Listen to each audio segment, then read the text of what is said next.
আসসালামু আলাইকুম প্রিয় কলিজার ভাইয়ার আপুরা কেমন আছেন? আমি সাদ্দাম হোসেন, আপনাদের দোয়া আছি ভালো। আপনাদের সামনে নিয়ে আসলাম নতুন একটা ভিডিও। আমরা সিঁড়ির রুমের একটা কাজ করতে আছি বাইরের মাছাদি। তো এই জায়গাটার ভিতরে আরবি বলছে লাইট দেওয়ার জন্য, মানে এখানে লাইট আছে লতা সিস্টেমের। তো এই লতা সিস্টেমের লাইটগুলো ফিটিং করার জন্য বক্স ফিটিং করতে আছি। তো দেন কিভাবে লাইটগুলো ফিটিং করি আমরা, ইসলাম ভাই লাইটগুলো ফিটিং করে দিতেছে দেখেন, মানে একটা ডিজাইনের মতন উপর থেকে দোনো সাইডে নামবো। আসলে ভাই এই দেশের আরবিদের মনে যেটা আসে ওরা এটাই করে, কারণ এদের কাছে টাকা আছে, কয়তে টাকা থাকলে কি না করতে পারে। এই কারণেই এই যে বাইরে লাইটগুলা মানে একবারে উপর থেকে নিচে পর্যন্ত এভাবে সাইড কোন হয় লাইটগুলো নামবে। আসলে দেখছেন জুম দিয়ে দেখাই, এই দেখছেন এই চ্যানেলগুলো বক্সগুলো বসাই দিতেছি, এটার ভিতরে লাইট ঢুকবো, এই লাইটগুলো এটার ভিতরে বসবে, এই সাইডে দিয়ে আরেকটা নামবো।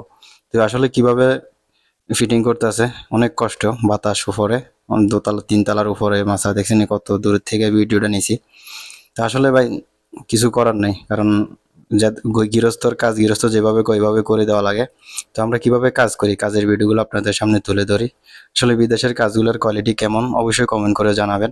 আর কষ্ট করে আপনাদের সামনে ভিডিওগুলো তুলে ধরি। ভিডিওগুলো যদি ভালো লাগে একটু শেয়ার করে দিবেন। আপনাদের ভালোবাসায়, আপনাদের আন্তরিকতায় হয়তো একটু ফেসবুকে টিকে থাকতে চাই। ভাই আপনারা একটু ভালোবাসা দিলে ভালোবাসা পাই। তো আসলে এটাই দেখছেন নি, এই কিনার ফিটিং করা হয়ে গেছে, ফিটিং করার পরে ভিডিওটা নিলাম। এইভাবে এই দেখেন সাইরো কিনার দিয়ে পুরা নিচে পর্যন্ত নামবে। তো সবাই ভালো থাকবেন, সুস্থ থাকবেন, আমাদের জন্য দোয়া করবেন। সবাই ভালো থাকবেন, ধন্যবাদ।